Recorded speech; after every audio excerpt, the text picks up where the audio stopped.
is going on, ladies and gentlemen? It is I, Randy, with RTS Mobile Gaming, bringing you another fantastic Sea of Conquest video today. And if you disagree with that, please let me know in the comments below. In today's video, we'll be talking about the Contrarian 2.0 build. As you know, we posted this original build about 3 weeks ago. This build specializes in 1. No knife-throwing heroes. 2. No Warhammer cutthroat build. And 3. No flagship vanilla build. I took a second to say that. We are running with a Decoy flagship, and we're going to walk through the build on the screen right now, immediately before I attempt to kill my good friend Glare with this build. As you have seen in the past, she has often gone back and forth with me as we do a lot of testing. Our builds are very even. Our power is almost the same. Let's take a look at the overall setup here and the performance, and then we'll go into the deep dive of the trinkets and gems and things like that, okay?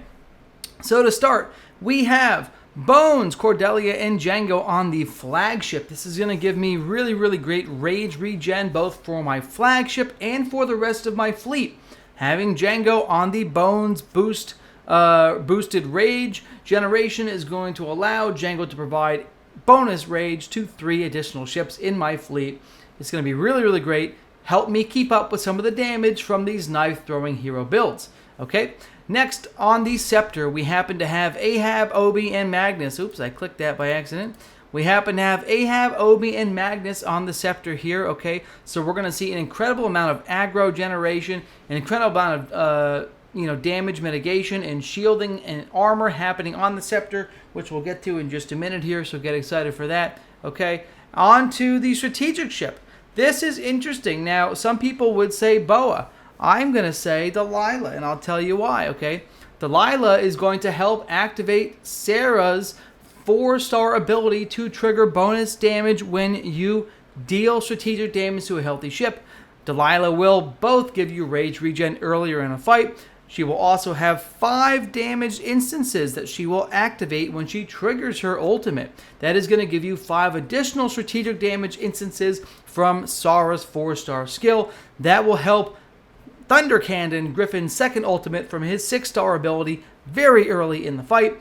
In addition, you will have rage generation from both Sarah and Delilah at the same time. You should get some massive nukes off early in the fight, okay? From there, we have Ophelia, Sharky, and Keatlanting on the artillery ship. As you probably remember, this is my splash damage artillery ship with new age ammunition. It's really incredible, does good damage. Okay, onto the Stormbringer. We are running Lester, Tanaka, and Wanda. This is actually a superb combo. You combine Wanda's rage generation, Wanda's attack bonuses for the fleet, with the Stormbringer's rage generation. Now we're really turning both Django and Wanda into crazy powerful supports. And finally, the Drowning Ship. This has switched from the non-crit build that I ran in the anti-meta video from a few days ago. This is now a crit-based Drowning build, really emphasizing Adeline's ability to thunder cannon people into the ground with her whips and chains. Alright? And as you can see, we are facing against Glare. She is using a version of the anti-meta here. She has a lot of great stuff going on, and I know Glare and E2, I did say I would try to get Lulu into this build somewhere. She just didn't fit in today, but that doesn't mean she can't fit in tomorrow for the Contrarian 3.0, but this is the 2.0. So let's go ahead and start this fight. As you can see, 86 versus 85 million power. I'm down by 1 million power. I have no Navigators. I have no knife-throwing heroes. And we're going to see if the Contrarian 2.0 can actually come away with the win. And it looks like I am losing this particular fight. This does not look like it's going to be a win. We are doing our best to come away with a victory, and this was an astounding loss. Okay. Now, I'm going to put an asterisk here, and I'm just going to tell you, the Contrarian is not a 1 versus 1 build. It obviously is leaning very heavily into Adeline's damage output and into Tanaka's damage output as the main damage dealers behind strategic. All right. Therefore, it takes a little while to build up these stacks of damage for Tanaka. You need his foresight. You need about 24 seconds to get the Stormbringer stacks fully up. And then Adeline needs 3 ultimates to get her damage up as well. But I do like this damage spread. Look at this. The burning ship actually really did a great job considering it only has 2 damage heroes on it.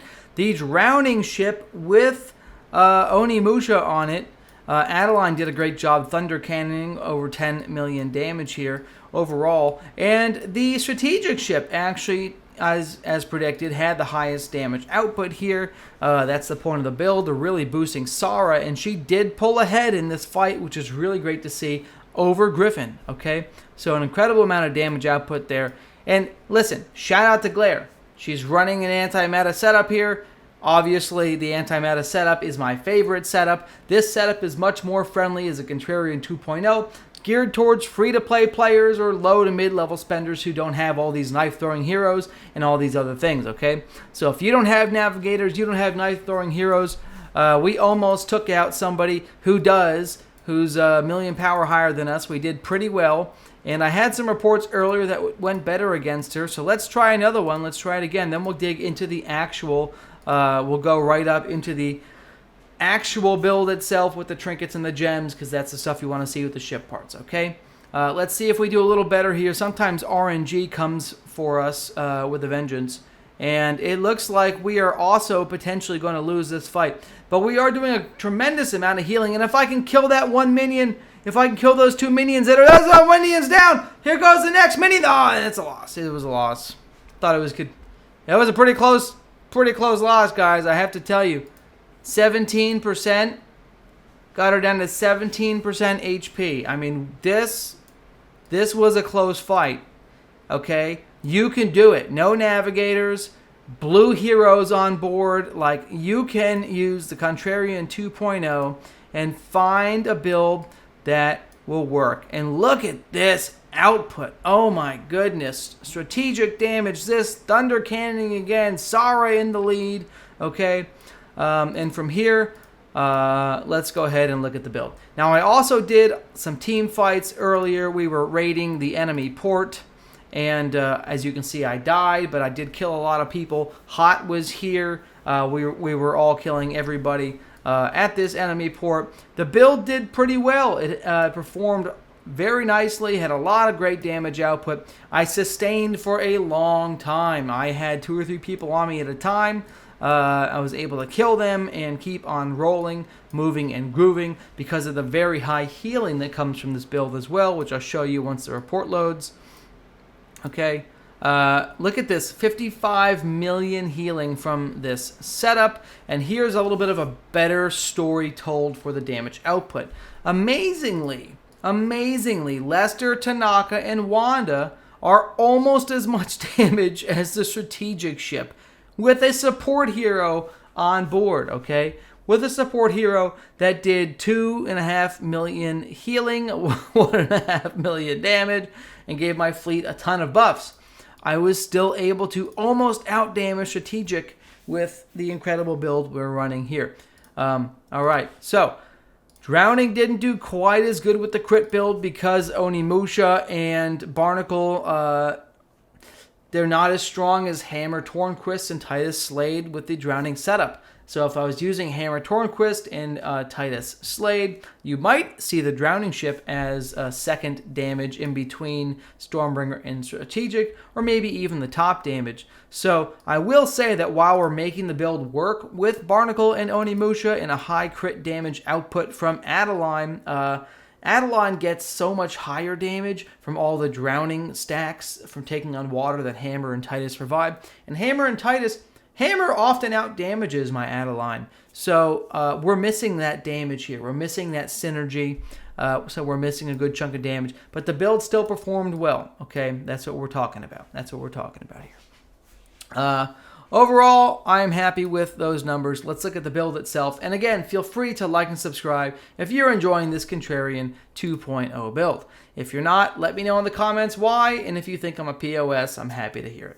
All right, so like I said, we have Bones, Cordelia, Django on the flag with Yamada set up, 250k attack. We're using heal, trinkets, and attack. On to the Scepter. The Scepter is really, really key. You want to have a high aggro Scepter. And by the way, if you don't have a great Scepter, or you don't have, maybe you're in an earlier season and you don't have the Scepter yet, maybe you're season 4 or season 3, You can still put this Bones, Cordelia, Django combo on the Crimson Sentinel instead, and you can still run your flagship heroes on the flagship. I have just found that this is even better. This is even better than the traditional flagship setup. I can't say enough good things about it. And having high aggro abilities on this scepter is going to be really, really great. I posted a video a few days ago going through all the scepter skills, talking about the best skills to have and my opinions on them. Check that video out for more questions, okay?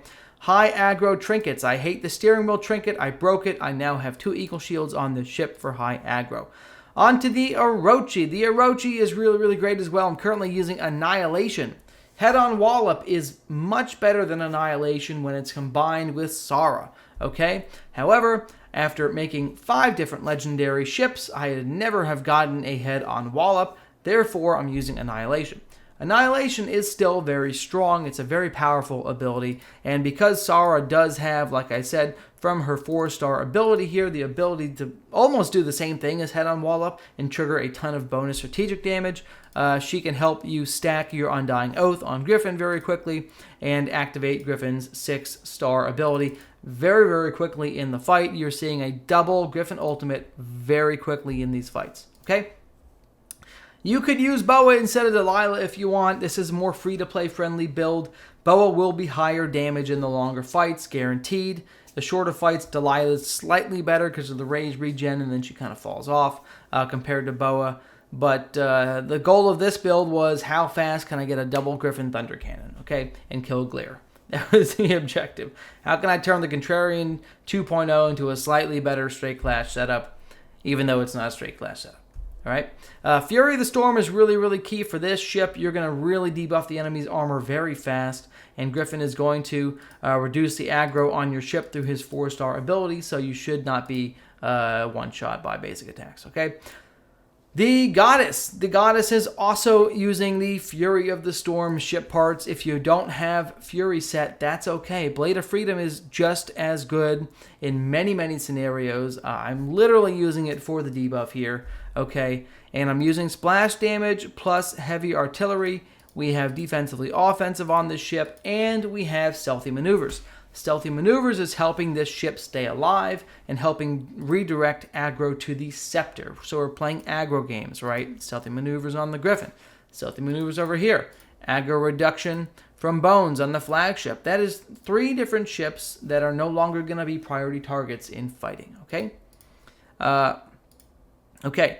On to the Stormbringer. This is a crit-free build. I have switched the build from the Yamada build you probably remember me using, and we are now using Sacred Guardian.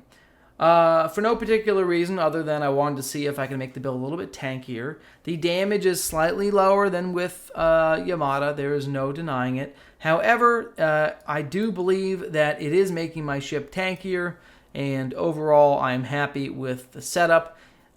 This ship lives a very long time. Okay? Trinkets. Don't use any crit trinkets. Tanaka's trinket is going to be best in slot. It's going to do a tremendous amount of damage when paired with Lester. Okay? Alright. On to the Tidal Rage. The Tidal Rage is another solid ship to add to your fleet. If you don't have Tidal Rage, you can use Crimson Sentinel. I am currently using my Tidal Rage that has 3 different skills that give impact. That way I can generate an incredible amount of impact for this ship, really thunder cannon people into the ground with a high crit build from Adeline. Like I said, Barnacle and Titus Slade, Hammer and Titus Slade are much, much stronger captain and first mates. So unfortunately, this is kind of one of my weaker damage ships in the build, but it still did good damage. As you saw, it did a little bit better than Artillery, but worse than the Stormbringer. Okay, Sovereign of the Sea. You will generate a decent amount of aggro on the Tidal Rage, especially because 3 of your ships have low aggro skills. That means when the enemy attacks your fleet, they're either going to hit the Scepter, the Stormbringer, or the Tidal Rage. I have tried to boost my aggro so high on the Scepter that it intercepts most of that. Having the Sacred Guardian and the Stormbringer will also help redirect damage to the Stormbringer instead of the Tidal Rage. But since Tidal Rage still is going to be targeted early in the fights, you may want to run Sovereign of the Sea or Yamada If you're going to run with the crit build, Sovereign of the Sea is the way to go. And go from there, okay? I also have this great helm, but if you don't have this great helm, that's okay. It's probably giving me about a 10% advantage in damage related to somebody else's helm, regular Sovereign. So that's fine. You can also mess around with Blade of Freedom on this setup. You may find, in fact, why don't I just do that for the sake of this video? Let's just switch to Freedom. I'll go hit Glare again. Maybe my Drowning build will overwhelm her now, and she will die. Finally, we will take her out. So as you can see, we gained a tremendous amount of attack power by doing that, mainly because we lost our 30% drowning damage and gained 33% attack on the helm itself. So that is a big boost. And look at the impact on this, 17,000 impact. Let's try it out. Why not? You've seen the rest of the build. Let's look at gems really, really quick, and then I'll go hit Glare again for those who are still with me. If you're still with me, how long have we been doing this video for? 15 minutes. If you're still with me, I want to hear it, folks. 15 minutes, Randy. I want to know. All right. Season specialization. We have not unlocked all of these gems yet. What I am doing is running almost entirely with green and yellow gems, okay? I am running predominantly burning damage boosts, which is one of the reasons why my burning damage is probably doing a little bit better than my other ships. I'm running a little bit of strategic damage boosts, okay? So that is another reason why they're both outperforming drowning. It's not 100% as you see it, you take it. But what we're doing most exciting for me is I have most of my yellow gems reducing enemy taking on water damage. There is a lot of drowning damage that hits my ship in the face, and reducing it dramatically has been helpful in surviving fights against people like Glare who have the $1,600 ship skin for killing me. Hi, Bunny. Bunny was licking me. Hi. We will pet him soon. All right, let's go kill Glare. I'm coming for you, Glare. Here we go. All right. And by the way, I want to apologize in advance. You will probably see lots of Age of Empire mobile videos popping up on my channel in the near future. The game launches in the next day or two here, and I am going to be making content for that game as well. So get excited. And it looks like we might be getting a win here, folks. We might be beating. Oh, it's going to be so close. Oh, we're neck and neck. Oh, this looks like a win unless she... Oh, it's just her tank ships. We're going to win. We're going to win. This looks like a W, ladies and gentlemen. Take that, Glare. See? See? Who needs knife heroes and navigators? The Contrarian, ladies and gentlemen. Contrarian 2.0. How did the drowning do with 17,000 impact? Wow, it did. Still low damage. Still low damage. Still low damage here, yes. But this... Maybe I should just take Ember off my main build and put Wanda back in the Stormbringer. Because look, it's still the top. It's doing amazing, okay? How great is that? 2 damage dealers almost out-damaging my strategic setup. And I can't believe we just came over with a W there, folks. That was fantastic. Again, some RNG mixing in. She is running an incredibly powerful... also anti-meta setup here on her Orochi. So here we go. Okay, so if you guys have liked this video and you just want to say suck it, get wrecked Glare and straight clashes, it only took me 4 tries to get it. There you go. And for everybody else, feel free to like and subscribe. I love you a long time. Contrarian 2.0, ladies and gentlemen. Randy out.